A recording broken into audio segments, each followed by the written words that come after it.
Hey guys, welcome back to Magic TV. My name's Craig. It's 6 o'clock. It's 12 o'clock. It's time for a Q&A. It's a Sunday. It's 12 o'clock. It's Q&A time. This is where I take all the questions that you've asked over the course of the week and I try to answer them to the best of my ability. Now, a few things that I need to say before we start the Q&A. First of all, thank you so much for being here with me. I really appreciate it. If you've watched any videos this week, thank you so much. It's been a manic week for us here. This week, and we've been running around like crazy, but still we've managed to do the Q&A, and it's because of you guys and the passion that you show and the dedication and, you know, watching all the videos. So thank you very much. Now, if you've not seen the Q&A before, the idea is that any questions that you've asked, I'm going to answer.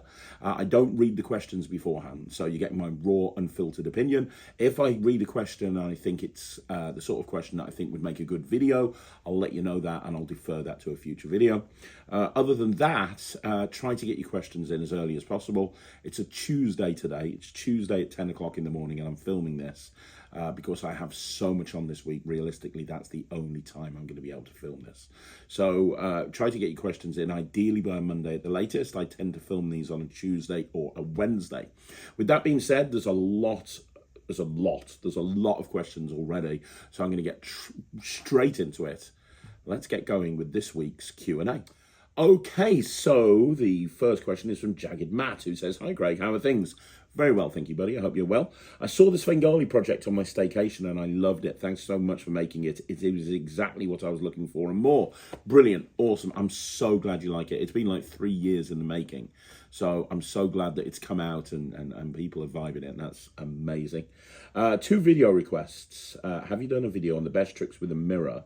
Only it's probably my favorite coin trick. I'm actually planning on doing a couple of videos over the next few weeks. One is best tricks with a mirror, and one is best tricks with a portable hole. So I'm actually putting those together at the moment. So you'll see those. I've got a manic October, but November is actually quite chilled. So it'll probably come out in November, I imagine. But yeah, look out for those. They are coming, both of them are. Okay, so Jagged Matt has one more question, who says, "I love the show Wizard Wars. It was a short-lived Magic TV contest show where magicians would pair up and were given random items like a can of tuna and had to create a magic performance with it. And Greg Wilson was a judge. Could you and Matt team up against 2 other magicians for a special video? Could even be a charity special, but no worries if not." I like the idea. I've always liked Wizard Wars. The clips that I've seen, it wasn't shown over here in the UK, so I didn't actually see the whole thing, but the clips that I saw, I really liked it. And I think it would make a really good thing on Magic TV. It's just where we'd film it and what we'd do with it. It's definitely not going to be this year.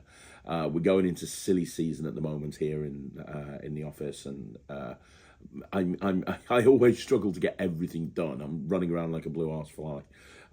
So I can't see anything like that happening this year. But, you know, next year, why not? A Wizard Wars special. You know, maybe we could, you know, like maybe even make some sort of thing out of it. I don't know. It's definitely something I'd like to do, and I love it from a creativity point of view. I just need to kind of think through how to make it happen. We're kind of knee deep in matchmentries and stuff at the moment, so it's not going to happen anytime soon, but I can see it happening at some point. Okay, so the next question is from Skippy Pictures, who says, "Hi Craig." Hey, Skippy Pictures. "I hope everything is fine with you and your family. First of all, I want to apologise in advance. I am French speaking and I do not speak English very well, but I trusted Google Translation. It's looking good. I introduce myself quickly. I'm a 37-year-old dad who's been doing magic for 10 years for children and family and friends, but with the desire to create a show one day, in case you want it. I'm a member of the Netrix Bronze community. What an incredible platform. Thank you so much. I live in Switzerland, and unfortunately the magic shops are not very numerous, and above all, they do not necessarily have all the magic tricks out at the moment, including Destiny Deal, which I find no one else has but Penguin Magic. So I have 2 questions. The first, is it planned that Destiny Deal will be sold elsewhere other than Penguin? So, yes. Penguin actually wholesale to people all over the world. They'll wholesale to any magic shops that want to become wholesalers. And I know Alakazam, for example, wholesale. I know Magic Box wholesale. I know Monster Magic wholesale. There's quite a few in the UK that do wholesale in Penguin tricks. Monster Magic have had Destiny Deal for a while. So it will be sold at places other than Penguin. Monster Magic and Alakazam have really great shipping internationally. So that might be an option. You might want to speak to them. It's not something I do. I haven't got it on my site yet. I'm planning on getting it onto my site at some point, but I don't have any at the moment, so I can't.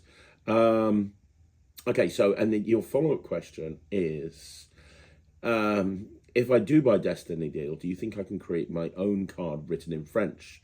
I imagine so, but my problem is to find in Switzerland an alternative to Plastidip, which I didn't know before you talked about it. Maybe you can help me find an alternative brand. Well, Plastidip isn't a magic thing. It's a product that's sold to lay people. It's just that it works brilliantly for magic. There is a website called plastidip.eu, which is plastidip.eu, and they call themselves, according to this website, they call themselves the EU supplier of USA Plastidip. So they are the company that supplies Plastidip to European countries. So you might want to try that. That would be, as far as I can see, the best option. So look there. That seems to be where to get it from. But it's a common brand. I think Amazon, you could probably get it from Amazon as well. That's an option. But yeah, once you've got Destiny Deal and you've watched the tutorial and you understand how it works, you could very, very easily adapt the method behind it, and create one that would be in the Swiss language. In fact, to be honest, my first prototype was handwritten, just on a blank faced card, and I got a fine tipped Sharpie marker, and that's how I created my first prototype, which I used for about 6 months until Penguin got me a fancy one. Maybe even longer, to be honest. So yeah, once you've watched the tutorial and you got your hands on some Plastidip, I'm sure that you could change it to fit your country. In fact, the whole method behind Destiny Deal really has other uses. There's a lot, once you understand what's going on there and you see all of the nuances that I go through on the tutorial, you'll realize that there's a lot you can actually do with this method. So yeah, thanks very much for reaching out. Really appreciate it. Hope that helps. Okay, so the next question is from Adonis Beridon, who says, hi, hey, how you doing? How do you take an idea of a routine that you've seen someone else do and make it your own? I don't mean copy the method. I mean, take the idea of the routine and come up with your own solution. Well, that's a great question. That's a really great question. And to answer that, I'm going to give you an example. And the example is Magic Button. So if you don't know Magic Button, it's a trick that I put out earlier this year through Penguin Magic. It's been really popular. And the whole idea is it's a button on a card that you press. And when you press the button, various different things happen. And then eventually their card that they've signed appears on the back of the button, which has apparently been on the table the whole time, right? And the starting point for that was Sideswiped by Simon Aronson. Now, if you don't know Sideswiped by Simon Aronson, it's a fantastic trick where you're doing a trick and you're reading the instructions out on the card, a little bit like Destiny Deal.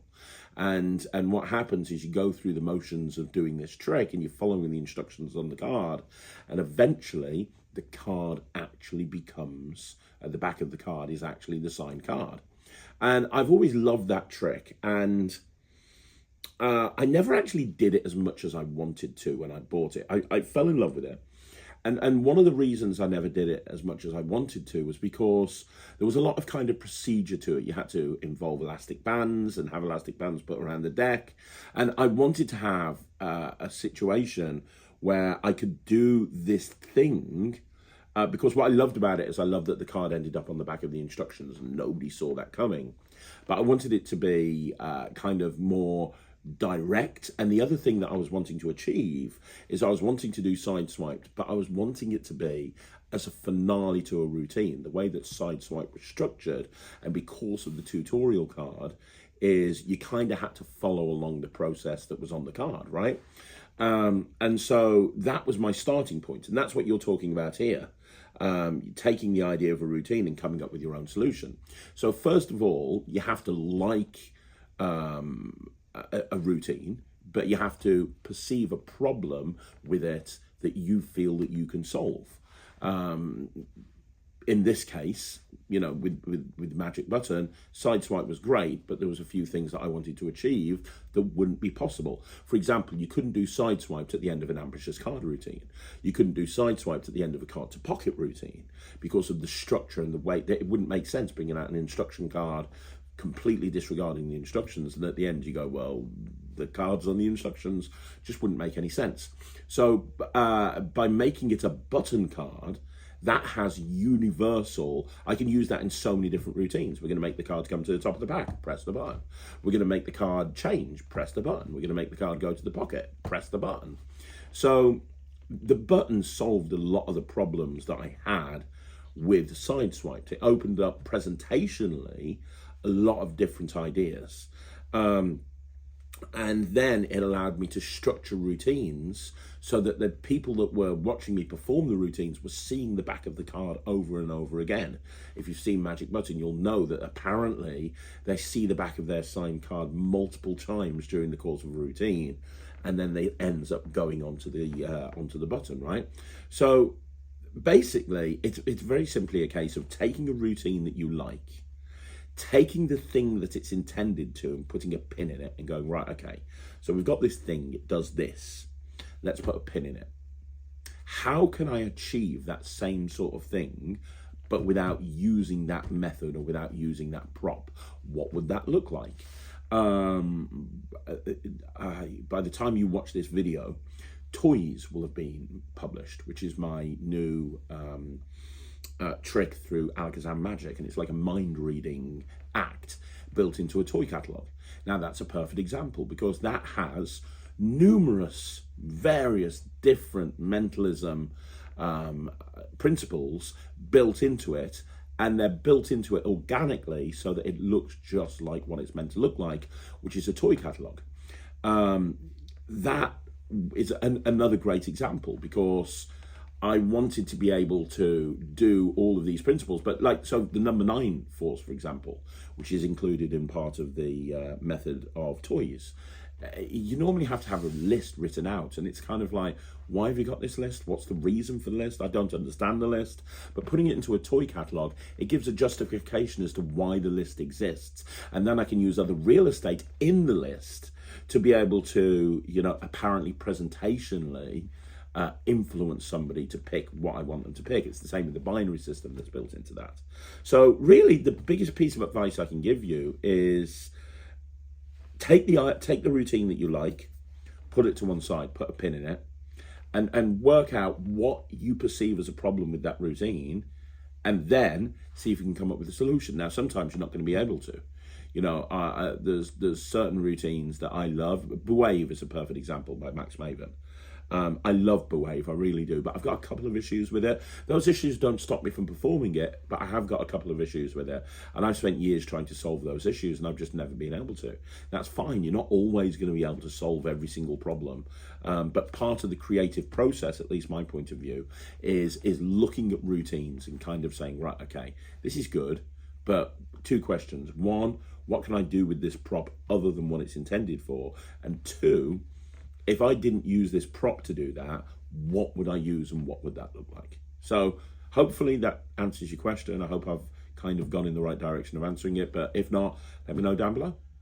Okay, so the next question is Comedy King, who says, hey Craig, hey, How you doing?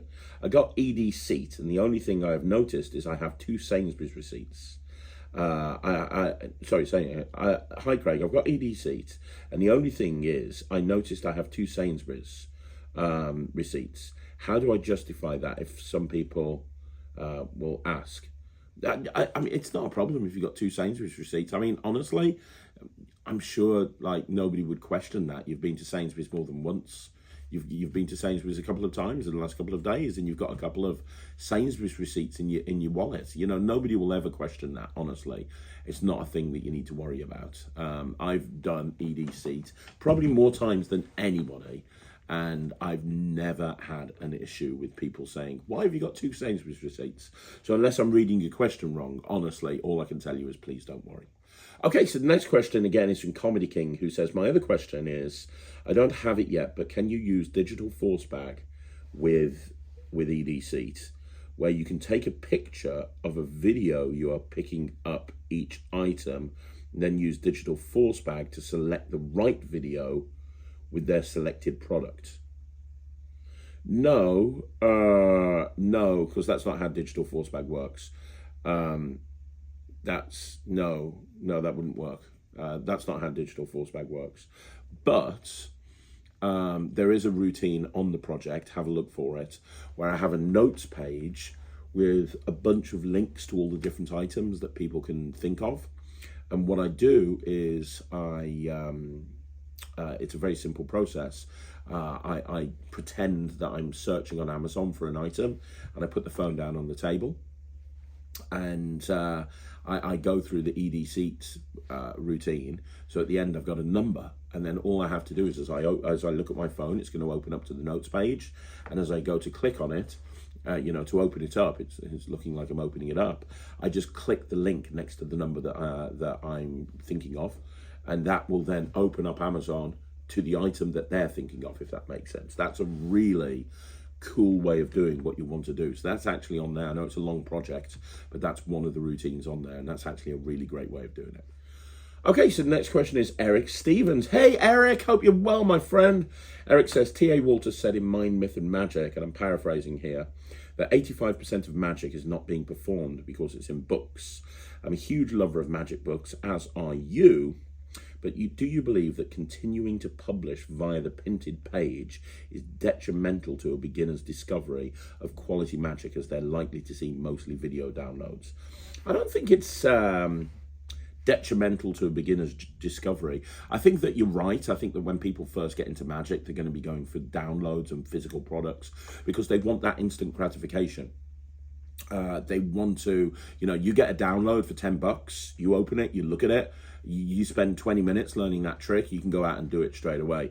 I think that, that's why physical products are so popular, because it gives you instant gratification. I am well aware that with some of the products I put out, with the length of the tutorial, it's going to put off some people. I get that. I mean, that's something that I'm fine with, because I've made a personal choice that I would rather put as much information onto a project as I can, rather than hold stuff back. But I do think you're right. I do think that less beginners will. In the olden days, my day, when I first got into magic, it was buying books, and I would sit there for hours reading books and trying to learn all of these weird and wonderful routines, and having them picturing what they would look like in my head. And unfortunately, you don't get that as much these days. But you do have people at once.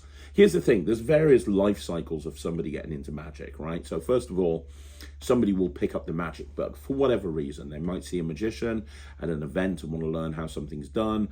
They might have a friend who's gotten them into it. It might be that they've seen a YouTube video and they want to kind of learn more, or social media video, whatever. There's people that get into magic, and they'll be with us like a month or two, and they'll buy a bunch of stuff, they'll learn a load of things and show it to people and not really take it seriously, and then they'll kind of drop out and they'll go and pick up another hobby for whatever reason.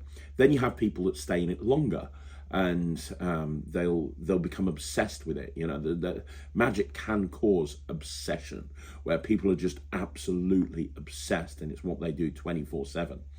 And those people are the people that will buy all the books. They'll read all of the magazines. They'll get all of the downloads and all of the products and so on and so forth. And if you come out on the other side of that, you eventually kind of settle down into a position where, hey, you buy new stuff, but maybe you're not as obsessed. Ryland's in that position. He was obsessed with magic when he first got into it. It's all he did. Now he loves magic. He practices and rehearses and performs all the time, but he plays basketball like 7 times a week, and he plays chess, and he does this and he does that. Like, you know, but there are people that are obsessed with magic, and that's cool and that's fine. But I think that when people first get into magic, I think they need to go down the route of the downloads and the physical products, because that's fun, right? That's the whole thing about magic. It's fun learning these wonderful techniques that we didn't know even existed, and then after a while they'll settle down. So no, I don't think it's detrimental to the beginner's journey of quality magic, because there's a lot of downloads that are quality. You know, there's a lot of tricks that are quality. There's a lot of physical products that are quality. Yeah, there's some terrible tricks out there, and there's some terrible downloads. But there's some terrible books as well, if we're being completely honest with ourselves. So I think it's the same. I think that when you're a beginner, you try to learn as much as possible. Are they going to learn some terrible stuff? Yes. Are they going to learn some great stuff? Yes. I think it's just part of the course. Okay, so the next question is from Hankster, who says, listening to you talk about the trick of the year, I was wondering what specific trick of the year you were talking about. There's the Magic Cafe, Penguin Magic, and yourself. What would you say is the definitive award show? Sorry if that wasn't clear. Obviously, it's me. Everyone should listen to me and me alone, and nothing else is important. No, in all seriousness. You know, the trick of the year, you know, different people have different opinions on what the trick of the year is. I always put my list out of what I think is the trick of the year. Magic Orthodoxy is going to put his list out. Penguin are going to put their list out. Alakazam normally put their list out. The Magic Cafe have their list. And you know, there's normally a crossover. Normally, if a trick is considered good, it normally appears in all of the lists. And you know, it's a great question when you're talking about trick of the year. What do you mean by trick of the year? Well, I'm kind of referring to what I think is trick of the year, because it's a personal opinion. Now, it is only my opinion. What I think is trick of the year might be totally different to what you think is trick of the year. Like, I definitely think my top 10 this year is going to include Liquify.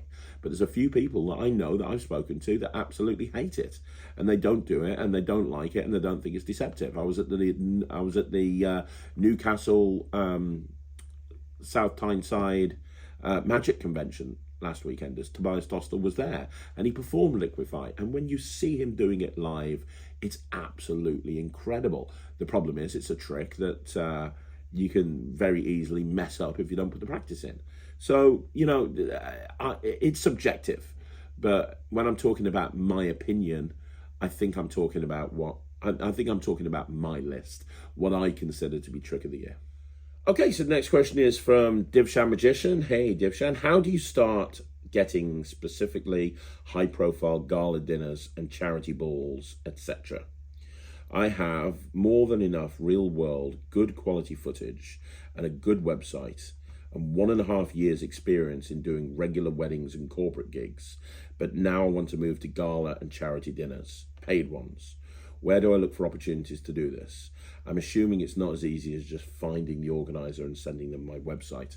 No, it's not. And I'm going to look at something here, buddy. I hope you don't mind, but you asked this sort of question an awful lot.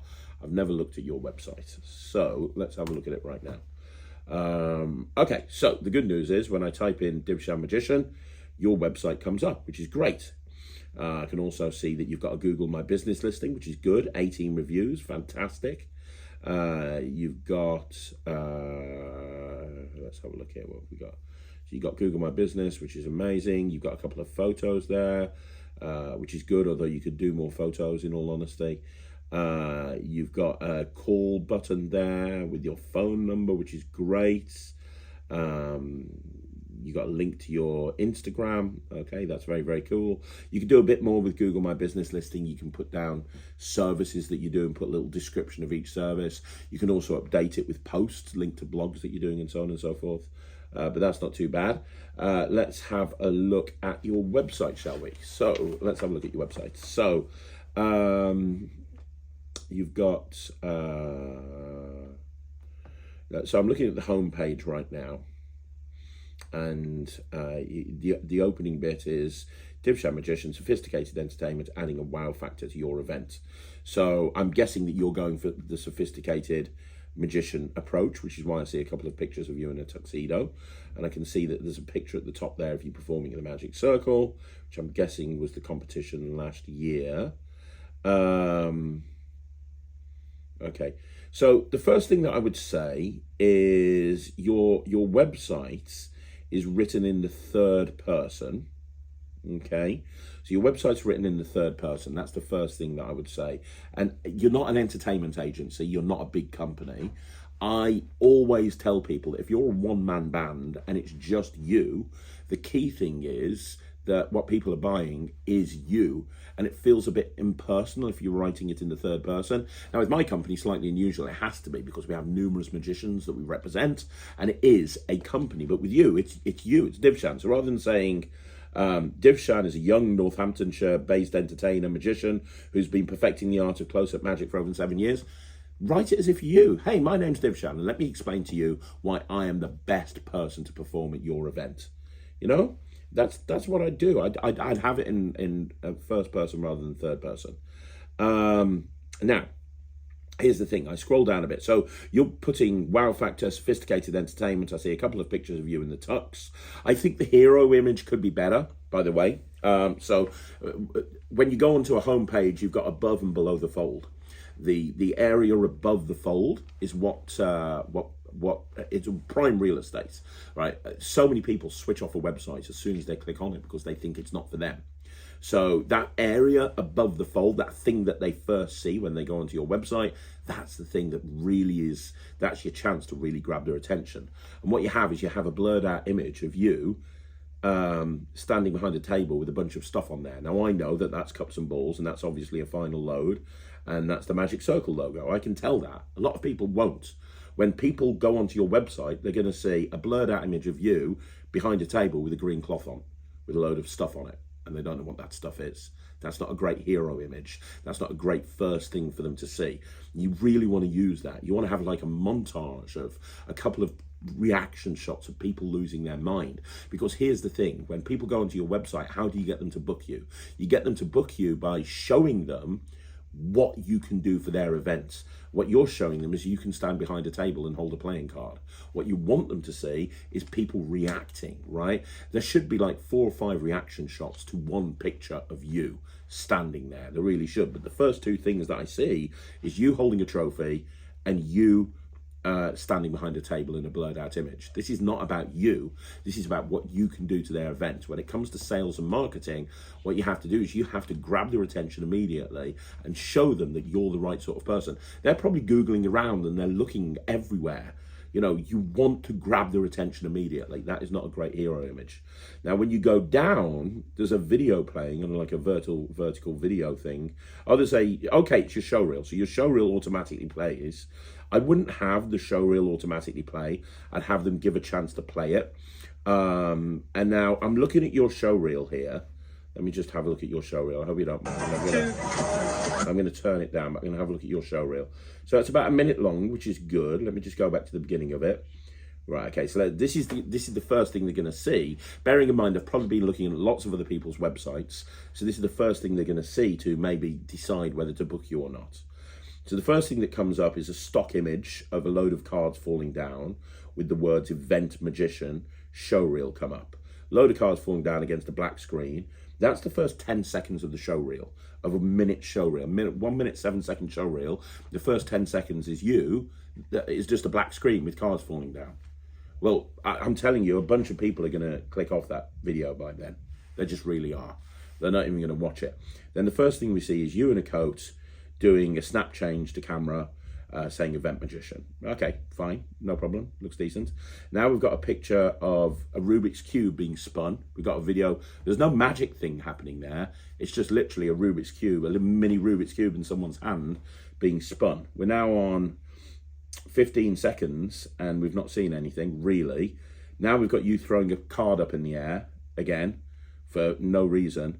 And now, okay, so we're about to see the first trick. At 20 seconds, we've got a Rubik's Cube turning into candy.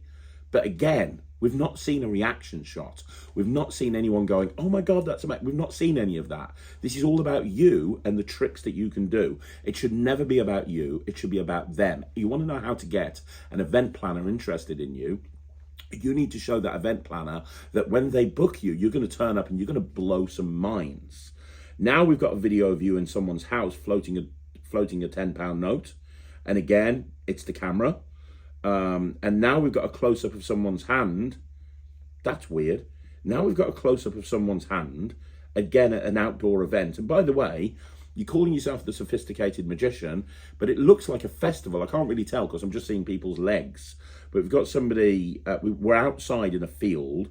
And what's really weird here is that you've got a coin in your hand. This is obviously your hand, and you're pointing to it with this hand.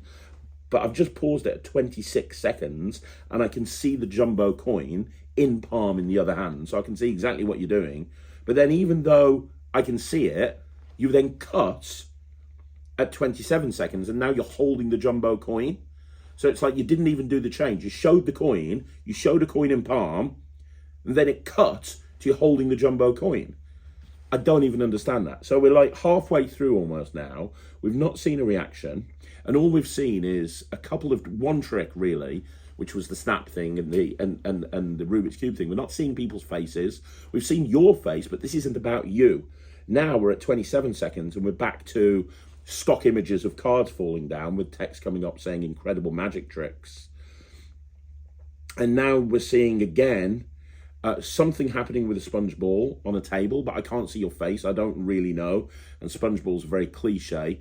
You know, they're great, don't get me wrong, but events planners are going to want to have seen them before. You want to know how to get an event planner to work with you? Show them that you do stuff that other magicians don't do. Showing a sponge ball on a show reel is not the way to do that. Now we're back to more stock images. So now we've got more cards falling down. Performs for corporates and weddings and corporate, okay. Private functions. Now, there's your first reaction shot. You're standing, this is a really weird place for a reaction shot. You've got like a folding table with a load of stuff over it, and there's a guy that's just opened up his hand and dropped a sponge ball. So we've got our first reaction there, but it kind of, here's the thing, it looks like you kind of set up a table outside your house. Now, I'm sure that's not the case, but that's what it looks like. It really looks very kind of unprofessional. Here's the thing. You need to decide what audience you're going for, and then your show reel needs to show them you performing in that environment. If you want to go after gala dinners, if you want to go after big corporate events, if you want to call yourself the sophisticated magician, you standing there in jeans and a what looks like a jacket of some description, I don't know, behind a trestle table, think about it like an event planner, Dibshan. Think about it like an event planner. They're looking for their next magician for their black tie gala dinner. And they go, right, okay, they're looking at show reels. So they're looking at your show reel. They're 36 seconds in. They've seen their first reaction shot. And all of the footage is of you not performing at gala dinners. Sometimes it's best not to have a show reel than have one if the footage is counteractive to what you're trying to achieve. Imagine if they've watched 10 show reels. 9 of them are of magicians performing at a black tie dinner. And one of them is this. They're going to discount this one immediately. Absolutely immediately. Now we've got somebody else reacting to sponge balls, but again, it's like a 1 second clip. But the only thing we've had people react to so far is sponge balls. Now we've got you doing this with your hands and a person smiling, which is good. That's good. That was good. And then we've got 43. So we're 43 seconds in now. We've got more stock images of cards falling down. What do people have to say? And then we've got a testimonial of some guy, I'm sure. I've got the sound turned down, but I can't even see his face. I can't even see his face very well. You want to kind of really get in on that face if you've got a testimonial. You want to get really close in on them. So we've got a couple of testimonials. But to be honest, testimonials are great. You got 3 testimonials, but I'd have those in a separate video. I wouldn't have them in this video. This is not the video to have. This is the video to grab people's attention. And so far, we've not seen anything that grabbed people's attention. And then it says, right, that's it. Contact for a quote. Right. So, yeah, that's not a great show reel, I'll be honest with you. And so having it play automatically, it's not going to grab people's attention. Then you've got a corporate magician, which is cool. I can see you at a corporate event, events party magician, wedding entertainment. So we've got some links down there.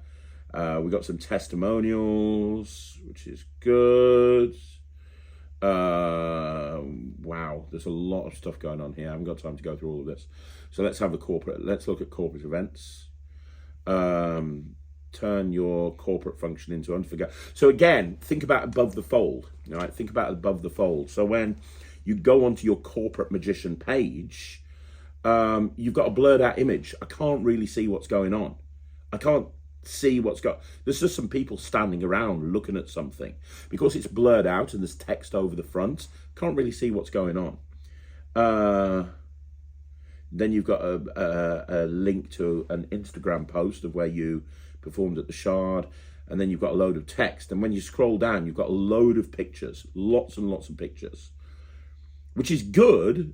But honestly, Divshan, look at these pictures. I understand why you've put them there, because these are pictures of you performing at obviously a corporate event, because people are in tuxes and everything. But again, just like the show reel, sometimes less is more. The first picture, the guy looks bored. The woman next to him looks bored. There's nothing going on. There's no reaction shots. The next one, you can't even tell that magic's going on. It's just three people looking down at a table. That's it. You're not in the shop. There's no magic going on. They're not reacting. One of them's smiling and one of them looks like he wants to go to the toilet. Then you've got your first good shot. There's the next shot down on the left is okay. You're there. She's reacting. She's smiling. And then the next one to the right of it is okay as well, because the person's smiling. That's great.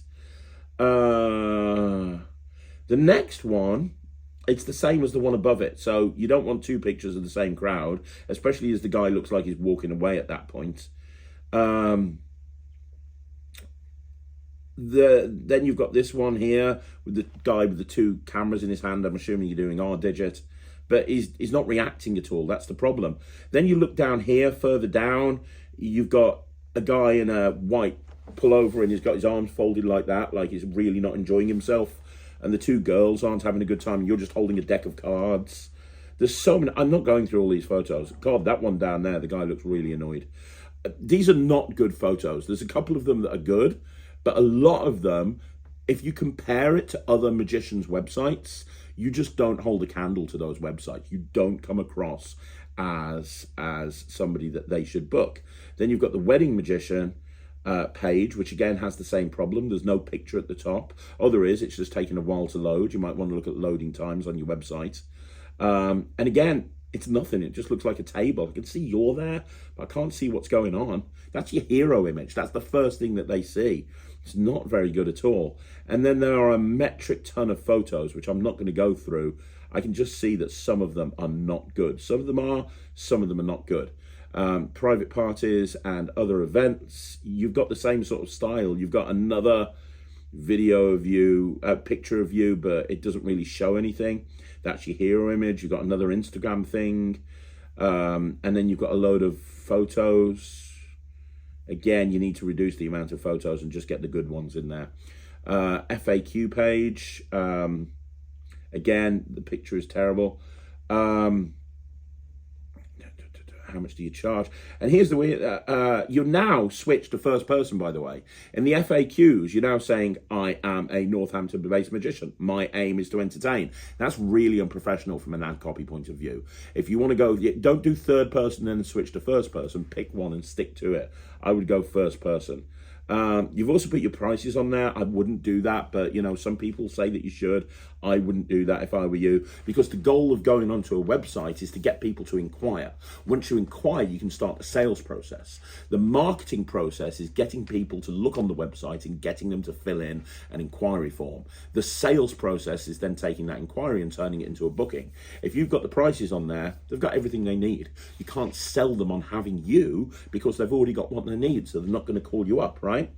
Also, what type of tricks do you do?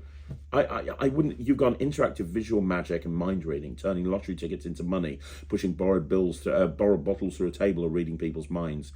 Many of these tricks have been performed on TV by the likes of Dynamo and David Blaine, but you'll witness it with my unique twist. I wouldn't say exactly what you're doing. If I were you, I'd just say, you know, I develop my, you know, I perform routines that combine sleight of hand with audience interaction. My most important goal is to make people react and have them really blown away with everything that I do. I try to make sure that every single performance and every single routine that I do is completely unique, so that people won't have experienced it before, or something like that, you know. So I'm not going to go into it anymore, because this Q&A has gone a lot longer than I thought it would. But your email address on your contact page is a Gmail email address. That looks really unprofessional. You should have a email address specific for your website. That's kind of really important right there. I know companies that won't touch somebody with a Gmail address with the barge pole. So right, okay. So so the question. Let's go back to the question. The question was, here we go. How do you start getting high-profile gala dinners? I can tell you how to develop. I can tell you all about networking. I could tell you how to develop relationships with event planners. I've got event planners that knock my door down and constantly want to work with me. But what you need to do, first of all, is you need to build up a brand. You need to be in a situation where people search for you and immediately you're on their shortlist. You say that you've got more than enough real world material, so you've got more than enough real world good quality footage and a good website. I would say the only footage I saw, there was only one video on that website, and the one video on that website was subpar at best, and the website itself is not good. And you're saying that you now want to move to galas and charity dinners. You're looking for opportunities to do this. Don't do that. Fix the website first of all. Build up a brand.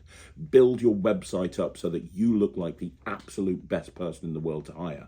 Once you've got your website in place, once you've got your brand in place, once you've got your social proof in place, once you've got all of that in place, then you can start reaching out to event planners, and you can start networking, and you can start doing all of this stuff. But there's no point in doing that until you get to that point, because what's going to happen is people are going to go on your website. Let's say somebody's looking for a gala dinner.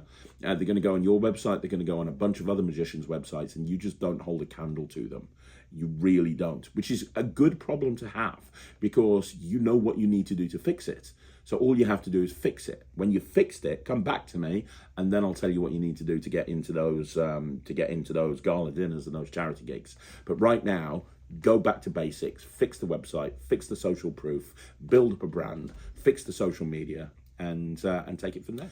Okay, so the next question is from Anthony Povey, who says, "Hi Craig, I know you have a few releases with different magic companies lined up, but the two I've been chasing for a while is not the Quantum Deck 2 and Pallette. Can you please give an update on these if possible? Many thanks." Yes, Pallette, we're filming additional tutorial for it. Me and Nemid, because that's an Alakazam trick, me and Nemid at the start of November are filming additional footage for Pallette. We've got all the live performances, we've got the original tutorial, which teaches the main trick, but there's some bonus routines that I want to go through. That should be done. When I spoke to Nemid, he said that we got enough live performances, which means he can start working on a trailer for Alakazam. I could see that coming first quarter to first half of 2025. In terms of the Quantum Deck 2, which is not the Quantum Deck 2, that's a Murphy's item, and we started working on that about 3 years ago.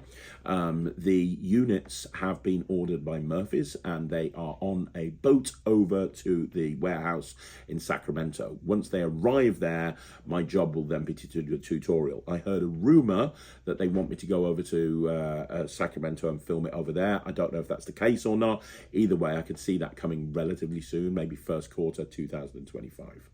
So there you go. Hopefully that answers your question.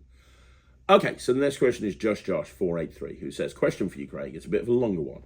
A little while ago, I ran into some unexpected financial difficulties, and as a result, I had to sell all of my stuff on various Magic Facebook groups, marketplaces, etc. to make ends meet. And by all my Magic stuff, I mean literally everything.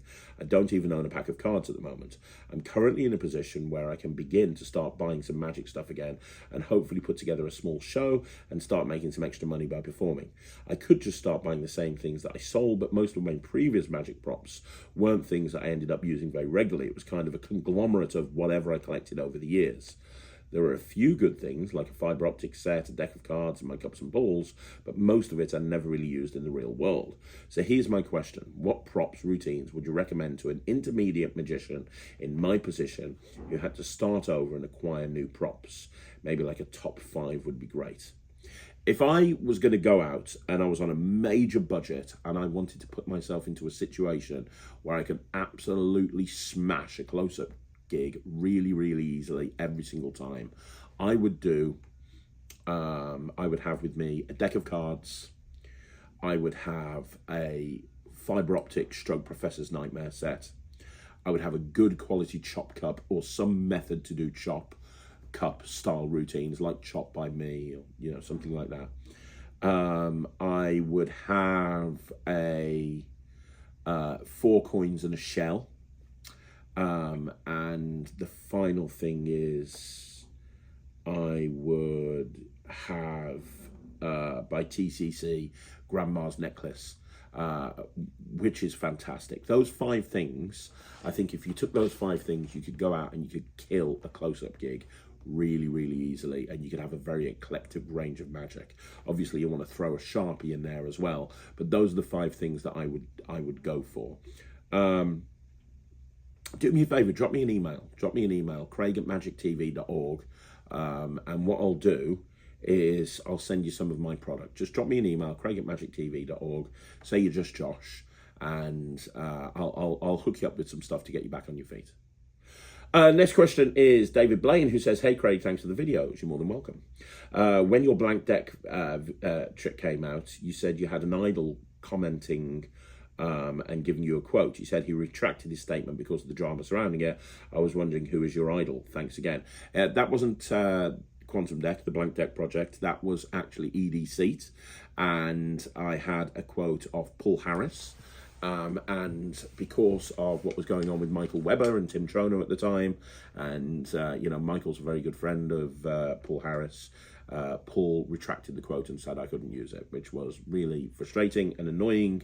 And that whole period where I was going back and forth with new guy Michael Webber was not a time that I really want to revisit. But yeah, it was Paul Harris. So Paul Harris gave me a quote for EDCeight. I was very happy with that quote, and then he pulled it because Paul doesn't like being involved with drama, which I can understand. Unfortunately, I live in it. So that's the issue. But yeah, there you go. It was Paul Harris. Okay, the next question. The next question is from Alessandro Pilocli. Sorry, I butchered your name. Hi Craig, congratulations on the channel. Thank you. I was wondering if you'd ever published the 45 famous ambitious card routine that you mentioned in the instructions to the Quantum Deck. Not a chance. Never. I'm never going to publish a 45 phase ambitious card routine. I think that would be it. That would be my ticket out of the Magic community. I don't think that's ever going to happen. Okay, so the next question is from Margie Cox Magic, who says, what performing situations are tricks like Out of This World and Shuffleboard useful for? I guess this would be something like a close-up show rather than table hopping, as they have a long setup and long process. I find that if you're working restaurants and you've got a residency, you can spend more time with people. And a lot of the time when I'm doing a restaurant and I'm doing residency, I don't do them as much these days, but back in the old days, these were the sort of tricks that I would do. You're right, in a typical corporate gig, you wouldn't want to do something like shuffleboard because it can take a little bit too much time. I am, however, happy to do Out of This World. One of my favourite tricks to perform in a gigging situation is Pete Turner's version of Out of This World with the Evoke deck, for a couple of reasons. One, it doesn't feel like a card trick. I'm tying into people's emotions. Even if I'm like at a wedding or something where everyone's really happy and stuff, and I don't want to do tricks that make people cry, which Evoke can do, I'm still more than happy to do that out of this world style routine, because it's all about thinking positive, and it's all about, you know, understanding the difference between positive thinking and negative thinking. And because you're only using 26 cards, it doesn't take very long at all to do. It's actually quite a quick thing. So out of this world is something that I still do in most situations. But in terms of shuffleboard and longer routines that take kind of more procedure, you are right, it's not suitable for every environment. Close-up shows, it's great. If you're working a restaurant, it's great. Parlor show, it works really, really well. And also those pipe and slipper style moments where you've done a gig and you've gone over to the client at the end of the night and you want to show them one more thing that's a little bit special. This is a great thing to do. And private parties, I get booked to do a lot of private parties where there's 30 people at a house and I'm walking around for a couple of hours doing magic. I can spend more time with people. That's where I'm going to be cracking out a lot of those longer routines. Okay, so the next question again is Archie Cox Magic, who says, what's the best resources to learn rubber band magic, especially as Hard Stretch is no longer available in the UK? Hard Stretch is coming back. I know that it's currently being remade. Their props are getting redone. It's sold out because it was so popular, but it is coming back into stock at some point. I know that from speaking to Alakazam. But the best resource to learn rubber bands genuinely is either the Dan Harlan DVDs, which I think you can get as downloads now. Band Shark was absolutely amazing. That's a good introduction into rubber band magic. And then go onto Penguin and search for Joe Rindfleisch and look for downloads from Joe Rindfleisch. Joe is absolutely amazing and has some incredible magic, and he makes it very, very accessible. He wrote a book called Netrix, if you can get that, but a lot of the stuff is on download on Penguin. And then the other thing that you can do is we've got quite a bit of stuff on rubber bands on the Netrix, and we're actually planning on doing a rubber band section on there as well. So we're going to be adding more rubber band stuff over the next sort of 6 months. So any of those would be good resources, but yeah, rubber band magic is great. Go check it out. Okay, so the next question is from Stefan Huber, who says, hello, Craig, let's try a second time. As I said in the first comment, please excuse my bad English. I come from Germany, so English is not my native language. You're doing great. I have a question for you that might also interest other magicians, and perhaps you could address it in one of your next videos. How do you organize and manage all your magic tricks? I personally use an Excel spreadsheet, but I'm not completely satisfied with it. If you also just use Excel, what columns do you include? And how do you store your tricks in your magic cupboard to use space as effectively as possible? Or do you keep everything in the original packaging? What do you do with the tricks you no longer perform with or purchase that didn't work out? By the way, I'm always looking forward to your new videos. I am actually doing a video on this, Stefan, so I'm going to keep this kind of brief because I am doing a video on this. But the person to speak to a lot of the time with this sort of thing is Nemid Phoenix. My friend Nemid Phoenix has what I consider to be the absolute best cataloging system for magic in the world. And on the video that I'm doing soon, I'm actually going to include a chat with him where I speak to him about what he actually does. In terms of how do I use space as efficiently as possible, I'm quite lucky that in my office here, I've got a huge warehouse down below with a lot of space for all the illusions and all of Ryland's stuff and everything. And there's a lot of space in there and also in here in order to store magic. So I have a lot of it stored here in this building. Also at home, I have a big man cave, which is like my magic chill out room. And there's lots of different shelves, which have allocated to various different things. I don't keep the original packaging. I tend to just throw it away, to be perfectly honest. I also don't have a spreadsheet. I'm quite good when it comes to memorizing tricks and knowing what I do and what I don't do. I do have notes on various different things, but I don't keep a spreadsheet. Nemid does, but I don't. But I'm going to go into how to catalog things in more detail a little bit later on, like I said. But in terms of what do I do with the tricks that I no longer perform or with purchases that didn't work out, I typically will chuck them away. You know, I typically will get rid of them if I know I'm not going to use them. I'm a massive hoarder, and I just know that what will happen is they'll go in the bottom drawer, and then I'll end up clearing that drawer out and just chucking them away. So a lot of the stuff that I don't do will just go straight in the bin unless Ryland wants it. But we'll get into that in more detail a little bit later on. But thank you so much for your question. Okay, we got another question from Divshan Magician, who says, when you get a repeat office Christmas party booking, do you think it's okay to increase the price significantly?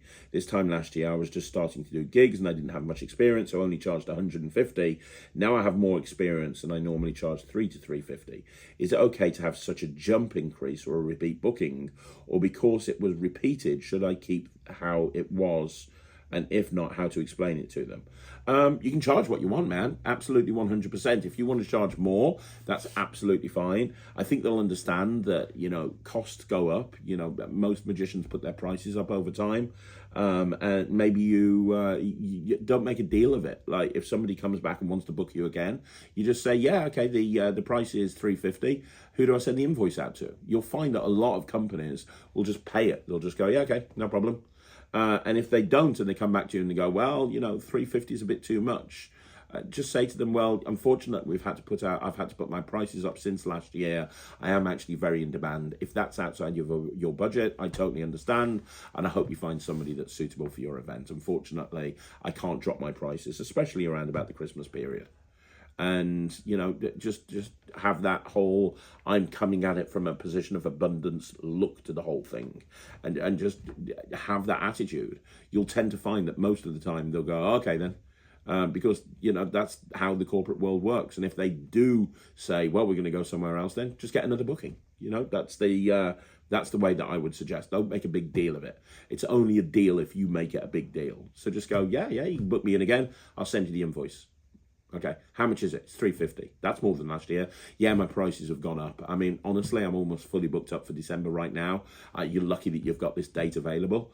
If you can't pay that, if the price increase is too much, that's absolutely fine. No problem. I'm sure you'll find somebody else. Although honestly, I don't think you'll find somebody as good as me in the price that I'm actually quoting you. But you know, you're free to do so, and I think you'll find most people will just book. Divshan Magician asks, do I do Quantum Logic by Tom Stone? Yes, it's one of my favourite tricks. I perform it all the time. I love it. I think Tom Stone is a genius, and Quantum Logic is one of my favourite tricks. So yes, I do. Warren Treadaway, who asks, hey Warren, by the way, Warren, you should follow him. He's an amazing magician, like just a really great magician, standout performer. Warren says, hey Craig, great show as always. Thanks for giving your time to make these videos. It's much appreciated. Warren, you're more than welcome, my friend. If money is no object, with so many different kinds of coin boxes on the market now, ranging from basic Akito boxes and Boston boxes, all the way through to Echo boxes and non-boxes, which of these boxes do you prefer the most and why? Any box that allows me to put a shell in it, I'll be honest with you. I like having a shell in my box. I've got a box that's coming out in probably a couple of years, if not longer. It's a long way from coming off. And coming out, but I like having a shell. I think that being able to fit a shell into a box is really important. I don't really use Boston boxes. I have done in the past, don't really use them that much. Non-boxes I love. I used to perform the non-box all the time. Haven't performed with it for a while now, to be perfectly honest, but I would do. Normally I default back to the Akito box. Because there's so much you can do with an Akito box, and there's a lot of fancy stuff that's built into other boxes, and there's a lot of stuff that you know, people say, oh my god, this is amazing, this is the best thing ever, which I totally understand. But in all honesty, there's so much you can do. Let's be honest, you're only going to do one Akito box routine, right? You're only going to do one routine, maybe two at the absolute most. So I personally think that the Akito box is still my favorite box of all time. Okay, Divshan Magician, you've asked a lot of questions today, buddy. Thank you very much. Who says, I have an idea of using a dice explosion gimmick to do a transpo where I put a multiple mini dice into their hand and another container they're holding, and then the transpo happens when they end up with the big black dice. But I have no idea how to switch the mini dice for the big black dice in their hand without them realizing, even if it's in another container. Do you have any ideas of method? So you want to have, okay. So you want to have one of those dice explosion gimmicks. So you've got a big dice here, and they shake it, and it turns into a load of mini dice. But at the same time, you want to have mini dice over here, changing into a big dice. Is that right? That's basically what we're saying here. So there's a couple of different ways of doing this. And to make it easy for yourself, I wouldn't do everything in the spectator's hand. What I would do if I was doing this is I would have a normal black dice that matches the black dice in there. So you've got the container with the black dice in it. I'd have a matching black dice in finger palm in my left hand. And I'd also need a thumb tip. So I'm going to need a thumb tip as well. And what I'd do, and I'd have a little purse. There you go. So I'd have a thumb tip in my pocket with a little purse, and I'd have the container here. So I'd bring out the container, show the container, and I'd say, you've got a die in there. Can you see that? Do you know the colour? Very good. Well done. You're not colourblind. I'd put that down there or put it into the spectator's hand. Then I'd reach, and I've got the other black die in finger palm. I'd reach in and I'd pull out the purse. I'd slip the thumb tip on. And I'd hand the purse over to them and I'd say, open it up and tip out the contents into your hand. And as you do that, I'd steal the thumb tip into my hand. So the thumb tip goes into my hand. And what I'd do is I'd say that there's little dice in there, right? They're smaller than that one, and they're also a different colour. They're white. Can you do me a favour? Can you drop them into my fist one at a time? So they pick them up and they drop them into your fist one at a time. And you say, I'll take the last one. I'll put the last one in. As you put the last one in, you're going to put your thumb in. You're going to steal the thumb tip. Okay? And you say, right, watch those mini dice there. Watch them very, very carefully. I'm going to take this container and I want you to watch. 1, 2, 3. And then what would happen is over here now, obviously, you would have the mini dice. And then you've got this moment where you could open up your hand and you could put it straight into their hand, the regular dice. And then all you'd have to do is take the lid off here, tip the small dice into their hand, use your middle finger to steal out the shell that's in the lid, and you've got a perfect transposition. So I wouldn't necessarily have them try to hold their hand around it, because I think, I'm not going to say that's impossible, but I think it would require a lot of audience management, and I think it would be a little bit tricky to do. But absolutely, for sure, 100%, without a shadow of a doubt, I would use the thumb tip thing. And because you're using a thumb tip and you can have your sleeves up, it would be very, very clean. And you'd have that image where you go, and it would look basically like what you're trying to achieve. That is what I would do. If you wanted to do it a different way and you wanted to do it into the spectator's hands, what I would do is I would shim all of the small dice. So I'd have them hold their hand out, and I'd shim all of the small dice, and I would use a raven. So I'd have a raven here, and I'd have the other black dice in finger palm. And the black dice in the hand that's holding finger palm would hold their hand like this. So I'm holding their hand from underneath, so they can't see the black dice because I'm holding their wrist, and they've got all of the small dice here. And I've got the raven here, and what I'd do is I'd come over, and as the hand comes over their hand and steals all of the small dice because of the raven, as that happens, I would rotate this hand around their fist, and I'd just almost do like a muscle pass of the big dice into their hand as the raven shoots up the sleeve, and then my hands would be empty, and I'd have the big dice there. And then at the same time, the person over here would have to shake that, because both of my hands would be busy here. But if you used a raven, you could probably achieve the effect on their hand. That's probably the way that I'd go to achieve the effect on their hand. But in all honesty, I would go with the thumb tip. I think it would be a little bit cleaner. And yes, you're not having it happen in their hand, but I think it would be perceived to be that way because you'd immediately drop it into their hand. There you go. Hope that helps. Okay, so the Magic of Seth says, any general tips or tricks when working with flash paper? Never used it before, but I'm working at a festival that's going to have lots of fire performers, and I wanted to include flash paper. Get yourself a sheet of flash paper. The biggest tip I can give you is, I see so many people that are scared of the flash paper. Like they go and light it, and it's like, they're scared, and it takes away the magical moment. So take a sheet of flash paper, rip it up into lots of small pieces, take the small pieces and just light it one at a time, and practice lighting it and practice letting go, so it doesn't look like you're throwing it away, but instead it looks like, it looks like it should look, like it's just a flash. That's the biggest piece of advice I can give you. I'm going to do a video on flash paper at some point in the future, but for now, practice setting that flash paper off so it doesn't look like you're scared. And if you have to go through a couple of sheets of flash paper in order to get that, then go through a couple of sheets of flash paper.